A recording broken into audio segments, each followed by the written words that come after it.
याद होगा बुजुर्ग लोगों को कि सुबह सुबह में 8 बजे जब समाचार देता था, आप लोग सुने हैं ना, सुने होंगे। नए जमाने के लोगों को ये मौका नहीं लगा, पुराने जमाने के लोग सुने होंगे। तो हम लोग जब सुबह सुबह बचपन में ट्यूशन पढ़ने जाते थे ना, तो मास्टर साहब के पास ट्यूशन भी पढ़ रहे होते थे, और समाचार जब चालू होता था तो मास्टर साहब कहते थे पढ़ाई बंद करो, 15 मिनट पर समाचार होगा, इसको बढ़िया से सुन लो। तो मास्टर साहब भी सुनते थे, हम लोग भी सुनते थे, और 2-4 लोग बैठता था वो लोग भी सुनते थे। उस समाचार सुनाने से पहले 5 मिनट एक भजन देता था, कोई न कोई आध्यात्मिक भजन। तो समाचार चालू होने से पहले जो भजन देता था तो उसमें एक भजन हरिओम शरण का बड़ा रिपीट होता था, कभी न कभी बराबर वो दे दिया करता था। तो बचपन में सुनते सुनते वही समाचार के वक्त में याद हो गया। आप लोग भी सुने होंगे। वो भजन कौन सा है? मैली चादर ओढ़े के कैसे, सुने हैं? नहीं सुने हैं? आप लोग को मनोज तिवारी के गाना सुनने से फुर्सत देते हैं, डीजे वाला तो वो भजन कहाँ से सुनिए। शादी विवाह हो कि चाहे सरस्वती पूजा हो कि कोई पूजा हो, डीजे लगेगा, और डीजे में न लता मंगेशकर लगेगी, न मोहम्मद रफी लगेगा, न 90 के दशक के कोई कुमार सानू लगेगा, न उदित नारायण लगेगा। बस अभी वाला नया नया टिपोड़ी सब जो निकला है वह उसका गाना लगा दे। इसमें शब्द की समझ है, न लय की समझ है, न सुर है, न ताल है, केवल एकदम डम डम कर रहा है, उसी पे सब उछल रहा है। उछल रहा है ना। लेकिन पुराने जमाने के जो लोग हैं उसको संगीत की समझ थी, वो संगीत सुनते थे, समझते थे, उसमें बड़ा रस लेते थे।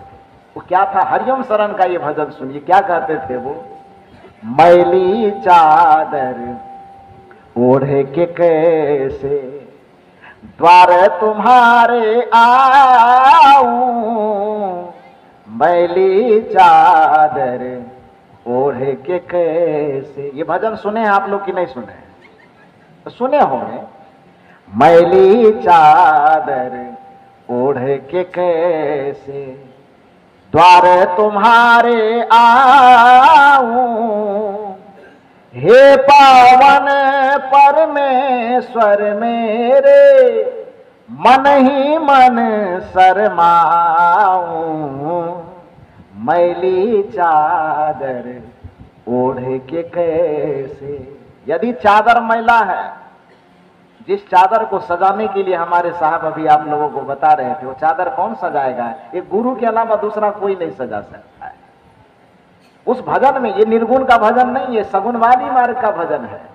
मैली चादर ओढ़े के कैसे द्वार तुम्हारे आऊं, हे पावन परमेश्वर मेरे मन ही मन शरमाऊं, मैली चादर ओढ़े के कैसे। यदि दुनिया के राग रंगों में उलझ करके, विषय प्रपंचों में उलझ करके, दुर्व्यसनों में उलझ करके, भोग विलासों में उलझ करके यदि हमारा जीवन रूपी चादर गंदा और मैला हो गया है, तो सगुण मार्ग में चलने वाले साधक भी भगवान से कहते हैं कि चादर इतना गंदा हो गया है कि हे भगवान हम आपके घर में कैसे आएंगे, हमको बड़ा शर्म लग रहा है। मैली चादर ओढ़े के कैसे द्वार तुम्हारे आऊं, हे पावन परमेश्वर मेरे मन ही मन शरमाऊं, मैली चादर ओढ़े के कैसे आओ। प्रश्न यह हुआ कि तुम्हारा चादर जो मैला गंदा हुआ तो किसने किया? कोई माया ने कर दिया, कोई काल ने कर दिया, कि कौन किया? इसी भजन में उसका समाधान है। तूने मुझको देकर भेजा जग में निर्मल काया, बड़ा निर्मल जीवन, बड़ा निर्मल काया, बड़ा निर्मल वाणी, बड़ा निर्मल चिंतन, बड़ा निर्मल हृदय लेकर के आप आए थे यहाँ पर। उजाड़ तो आपने दिया, सजा हुआ तो आया ही था। सुधरा हुआ तो आया ही था, बिगाड़ आपने दिया। अरे सुधरा हुआ नहीं आया था तो आप सोचिए न जरा सा, आने के वक्त को याद कीजिए कि जिस समय आप आए थे माँ के पेट से, तो उस समय आप दूध को पकड़े थे कि आप दारू को पकड़े थे? तो सुधरे हुए पहले न थे जी, तो बिगड़े तो बाद में ना। अब बिगड़ गए तो आप समझाने के लिए रामविलास साहब कह रहे हैं, तो आप कहते हैं कि कबीरपंथी कुछ मानवे नहीं करता है, ये कबीर साहब कुछ खाली गुरु गुरु करता है, ये सबको कहता है ये छोड़ो वो छोड़ो। अरे हम आपको कुछ छोड़ने नहीं कहते हैं, बल्कि ये सत्संग का मंच आपको इतना समझाता है। लोगों की धारणा है कि सत्संग के पास जाते हैं ना, सब बाबा जी सब कहता दारू छोड़ दो, मुर्गा छोड़ दो, अंडा छोड़ दो, मांस छोड़ दो, मछली छोड़ दो। अरे हम क्यों कहेंगे, हमारा क्या पड़ा है, हमारा नन्ना का खाते हैं आप, हम छोड़ने के लिए आपको क्यों कहेंगे? केवल हम आपको इतना समझाना चाहते हैं कि आपकी जो प्रकृति थी, आप अपनी प्रकृति में लौट जाइए, आप जैसे थे वैसे हो जाइए। कुसंग के प्रभाव में आकर के आप बिगड़ गए। मांस मैं आपको छोड़ने के लिए क्यों कहूंगा, बल्कि आपको केवल इतना याद दिलाता हूं कि आपका जन्म, आपका स्वभाव जो था वो मांस के अनुरूप नहीं था। नहीं आपको यकीन होता है तो रामायण की बात माने ना माने वो आपकी मर्जी, गीता की बात माने या ना माने वो आपकी मर्जी, बीजक की बात माने या ना माने वो आपकी मर्जी, संत महात्मा की बात को आप मानो ना मानो वो आपकी मर्जी। लेकिन आप अपने बचपन को जरा सा याद कर लो, जिस समय आप माँ के पेट से आए थे, आपके हाथ में दूध का बोतल धराया गया था कि मांस का थैला? नहीं जवाब देंगे आप? उस समय आपका नेचर क्या था?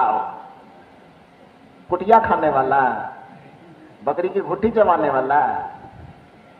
ये दूध दिया जाता था वो भी गैया का, भैंस वाला देता तो वो नहीं पचा पाते यार पचा पाते? ये पोजीशन था कि गाय का दूध उसमें भी हल्का पानी मिला करके देता था कि देर पिएगा तो थोड़ा पचेगा बढ़िया।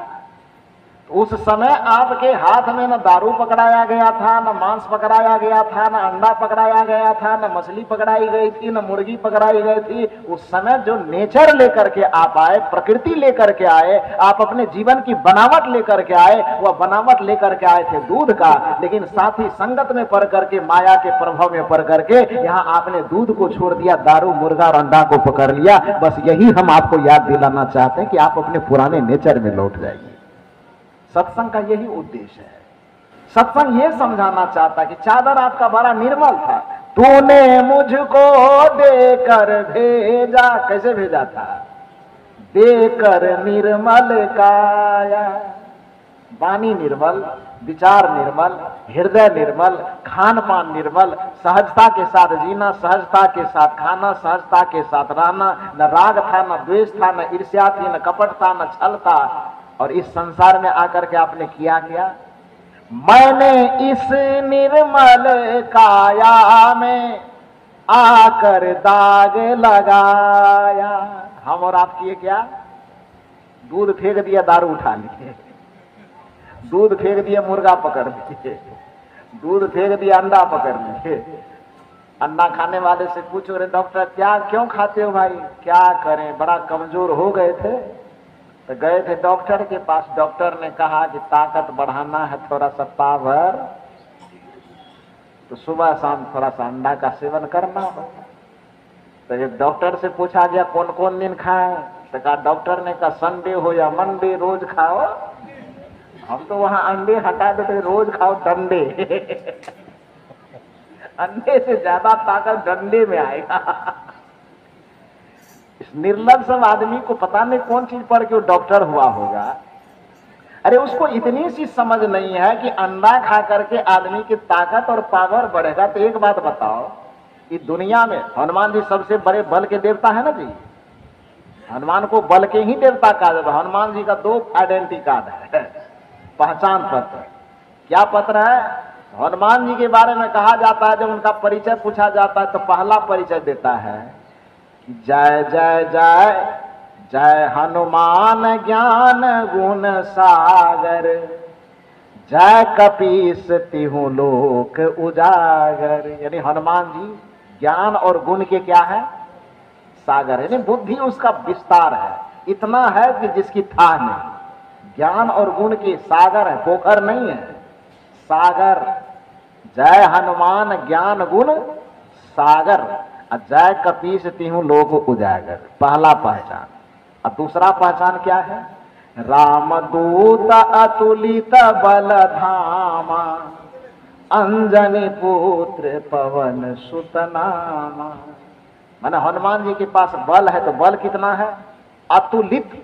अतुलित का मतलब क्या हुआ? तुलित माने तुलना करने, और उसमें अनिषेधात्मक उपसर्ग लगे। अतुलित, जिसकी तुलना ना हो सके, जिसको तौला ना जा सके, इतना बल हनुमान जी के पास है जिसको मापा ना जा सके। तो बल उसको हुआ कि नहीं? बुद्धि में भी ब्रेनिस्ट, अब बल में भी इतना बलवान कि जिसको तोला ना जा सके। तो जिस हनुमान को इतना पावर आया, इतना बल आया, इतनी ताकत आई कि जो बल के ही देवता बन गए, तो आप बताइए कि हनुमान जी बल बढ़ाने के लिए सुबह शाम संडे मंडे कितना अंडा खाता था? थोड़ा सा प्रसंग को जब सरकार वहां ले जाएगी तो बेटी यूं कह रही, बताइए कितना अंडा खाता था रोज? नहीं बताएंगे। किसी को पता हो तो बताइए थोड़ा सा, हम भी सुने। नहीं खाते। शक्तिशाली कैसे बता? मांस मछली नहीं खाते थे, अंडा नहीं सेवन करते थे, तो उनके पास शक्ति कहां से आई? उनके पास बुद्धि कहां से आई? क्यों वो बुद्धिमान बन गए? क्यों वो शक्तिशाली बन गए? जो शक्ति के देवता बन गए उसको वो अभक्ष्य भोजन खाने की जरूरत न पड़ी। जो बुद्धि और ज्ञान के सागर बन गए उसको वह खाने की जरूरत न पड़ी।